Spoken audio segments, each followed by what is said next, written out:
Uh,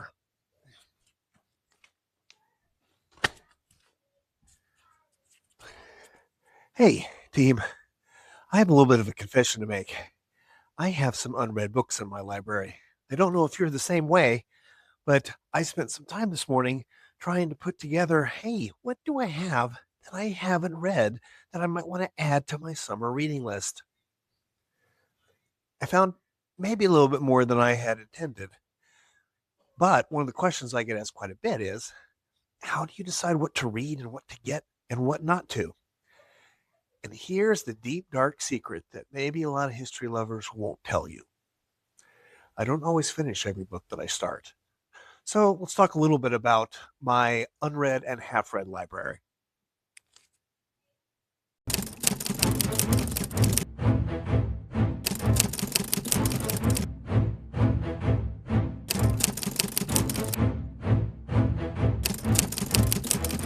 Carthage, A New History.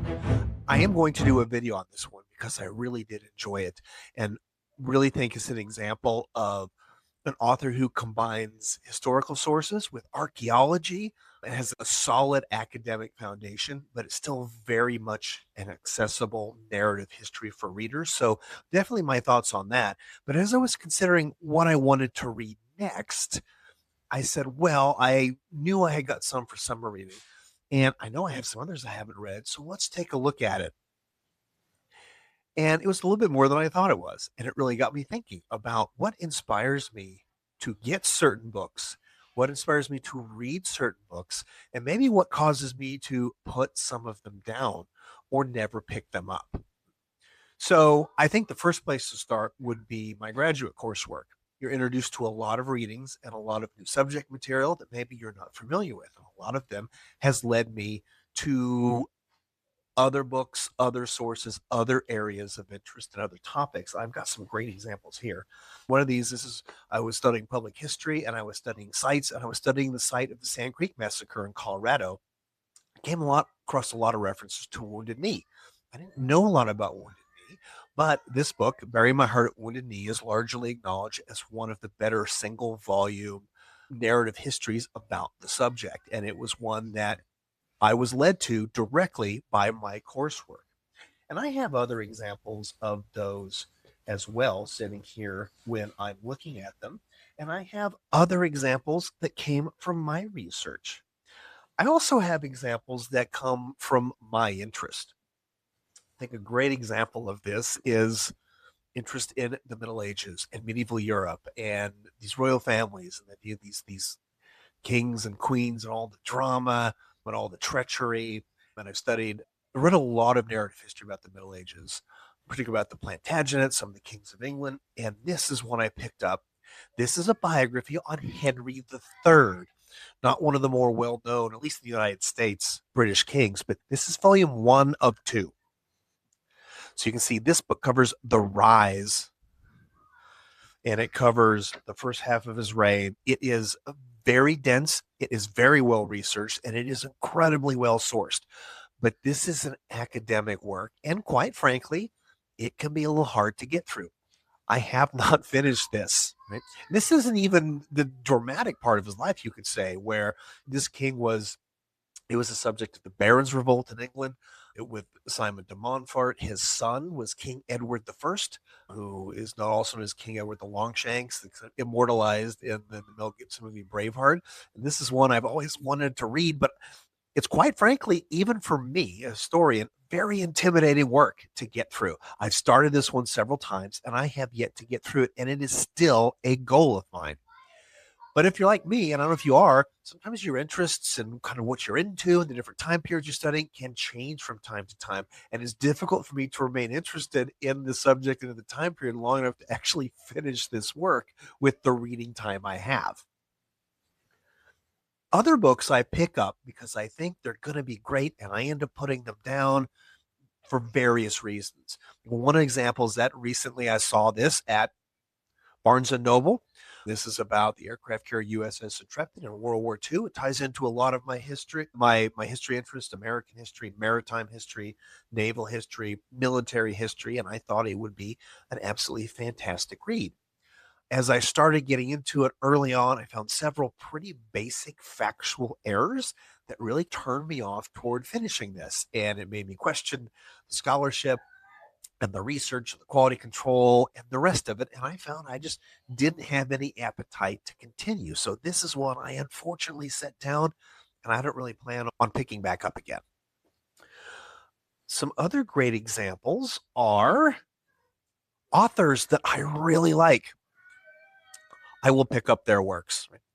I think a great example of this for me is Erik Larson. Anytime Erik Larson has a brand new book, I will usually pick it up just because I really think he is one of the masters at narrative history. He's one of the greats at writing popular histories that are very accessible to people.